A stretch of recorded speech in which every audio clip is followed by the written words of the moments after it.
Hello and what's going on? My name is Rich Ryan. Today we are bringing you a map review for the Spartan Race Atlanta Super and Sprint 2022. So in this video, I'm going to take you through the different pieces that I see on this course and some of the different approaches that I think are going to be advantageous for this, what's looking to be a pretty challenging super and sprint course. So before we get into it, you can support TORC through our Patreon, get early access to map reviews and like this, and also some Q&A sessions with our athletes after they get done with some of the highest end races in the country. So check out the link in the notes below. And just a quick shout out to a couple of our Patreon members: Kevin Gregory Jr., Jessica Dorsey, Micah Dorfner, Kenny West, Ashley Reese, and Miranda Kapinski. We really appreciate this. It's super helpful to us that you guys like this type of content. And if you like these map reviews, hit us with a like, hit us with a subscribe so we can keep bringing you more and more of that. All right, let's look at this map. So as I bring it up onto the screen, the main thing I want to zoom into truly is the elevation gain on this. So you're looking at about 1,500 feet of gain and not one really big climb. It's going to be really just up and down and up and down and up and down. So right away, this tells me that if you are a rhythm type of runner, this is going to be pretty challenging. So know that you're not going to have one good spot to run on this course at all. The only flat portion that there is near the festival area, and it's going to be dense with obstacles. So just know that you're going to really be climbing and descending. So part of your warm-up, I would really suggest doing some climbing or some lunges. Get the blood into your legs, really get the feeling going, get your aerobic system on, and really hammer some of the hills just so you can kind of get that bad feeling out of the way, because you're going to start kind of straight up here is what it's looking like. And then you're just going to continue to oscillate up and down.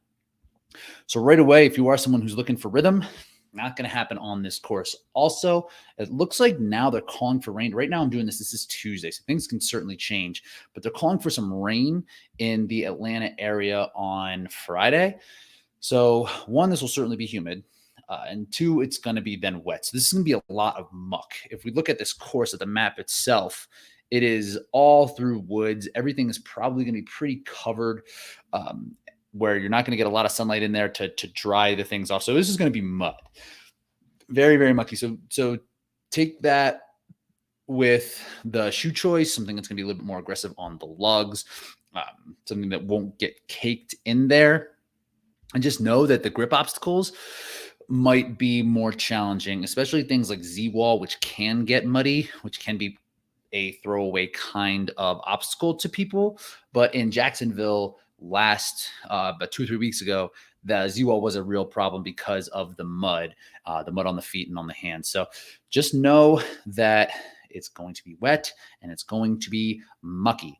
So as we start this course, one thing that does stick out to me is that a lot of it's done on the sprint. Both carries are on the sprint course, and the majority of the sprint course, you do most of the sprint course before you even head out to that super loop. So you can see you kind of head down this way and you're going all the way up and down and through, where the sprint stops here, which is after about mile 3. So really, if you're doing just the sprint, it's only about a half mile from where that super loop comes back onto. But if you're doing the super, a lot of the race is going to be done in the first 3 miles, including both carries.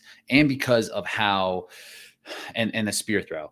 So, and because of how things kind of undulate up and down, and this back half of the race continues that same kind of climbing and descending and like really sharp kind of, I'm guessing it's gonna be pretty technical too. Put yourself in a position to really push early on this first sprint portion of the course. So after about the sandbag carries, when you head into the super loop, be where you want to be here. So you might have to be a little bit more aggressive with your positioning early, because I don't foresee there being much changes in this back half because of how things might stretch out due to both of the carries being in the first 3 miles and things like the spear throw. There's not going to be a ton of places for you to catch up. There's not a ton of failable obstacles on the back half of this course. And there's not going to be a place where you can really make a move on people who might be faster at running, like the carry. So put yourself there. You might need to be a little bit uncomfortable with some of the faster runners up front. If you are a faster runner, you could probably conserve until this back loop because there might be a little bit more running here, but I wouldn't. So I would put myself in a position where I think I could run away from people in the back half loop, not run people down, because I don't know how runnable this is going to be. And it's definitely not going to be flat, but it's going to be technical and muddy. So with that, as we're looking through the opening sequence, we're heading straight, looks like west here, and it's going to come through where it's classic, where it's typical walls to start, over walls, 6-foot walls. Then monkey bars is right about a half mile or 3/4 of a mile. So it's probably going to be pretty intense at this point, even though you're going to be heading up a hill to start. This is all hills. And then you're going to be kind of coming back down and hitting some monkey bars here. So it still might be kind of clumped up at that point. Take your time on this. Just get through it. You can't make a move through these monkey bars because of how early it is in the race. Then obstacle 4, inverted wall, just get over. Rope climb, could be muddy, but if you're early on the super that day, you should be okay. Again, take your time and through it. Then it looks like you have a little bit of room to run in the second mile, where it's just where you're running up and it's going to bucket carry. So this bucket looks kind of long. This year they haven't been long, even though they've looked long a couple times on the map. So I would expect this just to be kind of a tiny loop. I wouldn't expect it to be this whole loop. That would be nice if it was this early in the race, because that would really kind of be a place where you're going to have to figure out how to manage your energy. But it hasn't really been that long at this point. And this isn't looking like it's going to be particularly very hilly. We're looking at right around obstacle 6. So 1, 2, 3, 4, 5, 6. It might actually be at the top of a hill. So you might be gassed a little bit. This might go down and back up, honestly. So it might be some nasty terrain. It's hard to tell from the map itself, because we're looking at 1, 2, 3, 4, 5, 6. So yeah, it's right at the peak of this. So it actually might go down and come back up. That's actually what I would anticipate that being, is this is the start of the bucket. This is the end of the bucket. So you might scream down and then march back up to the top. So again, it's going to be a lot about maintaining your position through that bucket, especially if you're not going to be one of the fast runners. You're going to kind of have to put yourself out on that point, even though it's pretty early. You don't want to lose position in this race because there's not going to be a ton of place to come back. Cliff climb is usually where you have something steep. So you'll expect like ropes in the ground. This is just going to be a bit of a steep climb on actually that's like right here. So you see it's not long, but it's very, very steep. And then when you get to the top of it, you're going to kind of scream back down to what looks like closer to the festival area.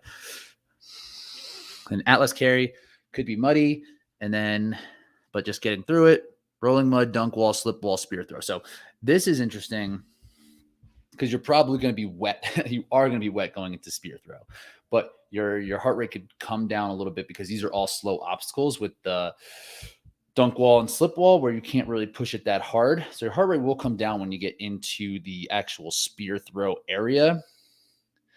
And then you got to make that vertical cargo will probably have the platform. They typically have the platform for the super distance. So have a plan for that. But your heart rate's going to be pretty down through all of these spots. I like better when they have the spear throw and then some place to run because you're so jacked up after you hit it. But it's like you're going to hit it and go over vertical cargo and then have Herc hoist and twister. So this is all kind of a gauntlet right here, just because you're back toward the festival area. And this is like the only place where they can really put a lot of the stuff.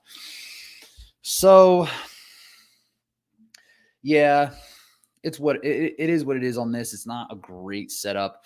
I would have loved it if it was like twister after the walls after the water to make it a little bit more challenging for twister, and then have this spear here at the end. Instead it's like spear and then a bunch of slow stuff, and then you get to run, and then you're out. And then this is sandbag carry here at 16, which is again could be long. Let's zoom in and see what this kind of looks like. That could be right here. Again, this might be up and down. I'm actually not sure, because it's all clumped up here and it's hard to tell where that is and what that topography is actually looking like here. So, but it might be this big, long portion. That would be great if it was, because it's going to be really your last ditch effort to make a move before it turns into a little bit more of a running race here. When you get out of the sandbag, you get to bender, box, and beater. It looks like box and beater are going to have penalty loops. One thing worth noting, they had penalty loops noted for at least one obstacle. It's slow, and it was burpees. But being out in the wooded area here, I would expect it to be a pretty nasty penalty loop. So get over box. If it's trouble, find one with has a knot that's low. So you can pull yourself up, pinch your feet against that knot, and then pull yourself up even further. If you're a shorter athlete or someone that might not have a ton of upper body strength, you're going to need to have those knot pieces, and they're not always in line with how they're not all the same setup for the ropes. So find one with the rope at the bottom, even if that means waiting for it, because you don't want to miss something like this. Beater, I mean, it's going to be wet. You're probably going to be pretty muddy, but the penalty loop after that one hasn't been super failable. Then we get out into 7-foot wall, Z wall, which is up here. And again, this could be trouble. And chances are at this point of the race, you're going to be pretty established. There's not going to be a ton of jockeying, I don't think, because of how spread out this course is and how hard people will probably go out and how dead people are probably going to be at this point. So take your time. Just don't miss this. And there's going to be time to catch up.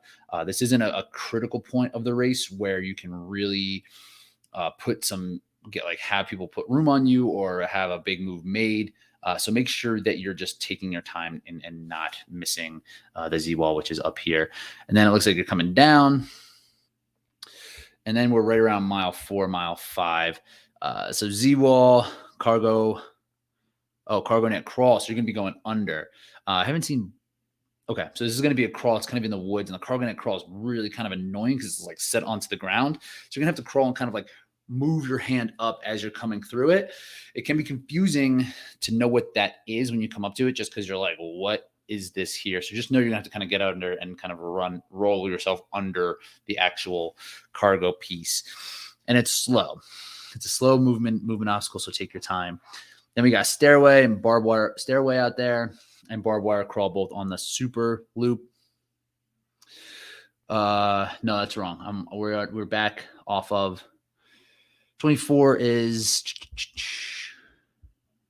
these numbers are screwed up. 22 is the cargo net crawl, which is here. And then it says 23 and 24 are stairway and barbed wire crawl. That's not right, because those would both be on the sprint course. So those are going to have to be here. And this might just be something wrong. That's incorrect, whatever that is. So I wouldn't expect to see the barbed wire or stairway until right around here. So this might be, so stairway, barbed wire crawl, and the hurdles might all be pretty close to each other when you're coming back onto the course in the last like half mile of it. So this might be a little bit more obstacle dense. So there might be some room to run and kind of make a move. So if you have any juice left in your running after the under cargo deal, that's where you have to go, because that it's not going to be like, these are not in the correct order unless there's something on here that we haven't seen. Unless there's some sort of obstacle here. I don't know. So I can't tell you about what to do on that one. So then coming into the hurdles, and then you finish with a bit of a gauntlet here, which is going to be Olympus, multi-rig, A-frame, and the fire jump. So Olympus is going to be failable here. It's going to be wet. So I would probably opt for knees right away on this, especially at this point of the race. And you're going to have some banged up knees, and that's just going to be how it's going to have to be. And if you go feet, they're going to slip off. It's going to be wet. If you've done Olympus in the past 2 years, you know that it's a challenge. So I would go knees and just kind of and not necessarily cross over. I would go safe. This far into the race, you just need to not fail it. I'm guessing it's going to be spread out. Everyone's gonna be tired at this point. Don't fail Olympus. Go as slow as you need to go, or just be as cautious as you need to go. Go as fast as you can, as cautious as possible is, I guess, the best way to put that. Multi-rig, you're gonna see a pipe on the super. So it's gonna be rings, pipe, rings. Pipe could be slick. Typically, the multi-rig shouldn't be a problem. This late into a race, again, just don't fail it.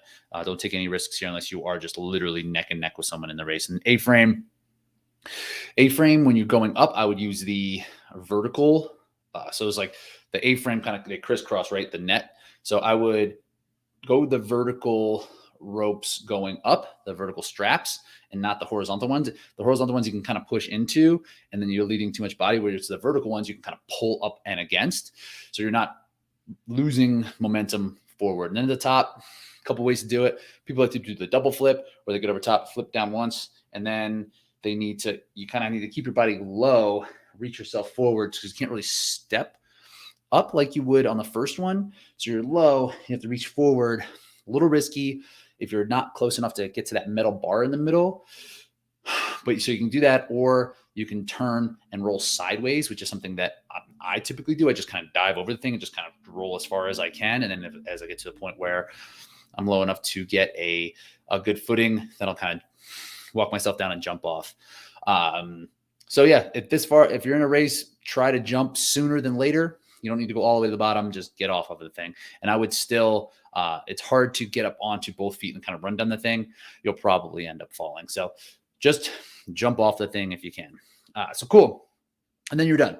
So if you're looking at the sprint, again, most of it's, you have to be really aggressive. You have to be where you need to be for the bucket carry for doing the sprint. You have to go hard there and then not miss anything through this gauntlet here, which is like not an awesome gauntlet. I would like it to see a little bit different. And then you have that sandbag carry, which is really going to be the last ditch effort there. It might not be it's still pretty hilly, but the hills are going to be all up in the front half. This whole section here is pretty flat. Most of the back hills are over here. So the sprint isn't going to be as much. You still get, this says 1,000 feet. I can't imagine that you're going to get that much in 3 miles of this course. Because none of these climbs are really going to be more than 200 feet at the most. So I would guess it's going to be under that for the sprint, and most of it's going to be front heavy. So establish your position, hammer this bucket, and then just finish the thing. So cool for all you guys who are racing out in Atlanta. I hope you enjoy it. Have some fun. And that's it. We'll talk to you soon. Again, if you like these map reviews, let us know. Drop some comments down below. Tell us some courses that you want to see us do in the future. We'll make sure to do those. Hit us with a like. Hit us with a subscribe. It's the best way to get these map reviews to you. Again, if you want early access to us and you want to support the athletes here at TORC, check out our Patreon. You'll get early access to these maps. You'll get interviews with the athletes. You just get a bunch of cool stuff. You get some discounts on some training programs. And again, you just get to help the athletes in this sport, help us push it forward. So take a look at that, like, subscribe, whole deal, and we'll talk to you soon.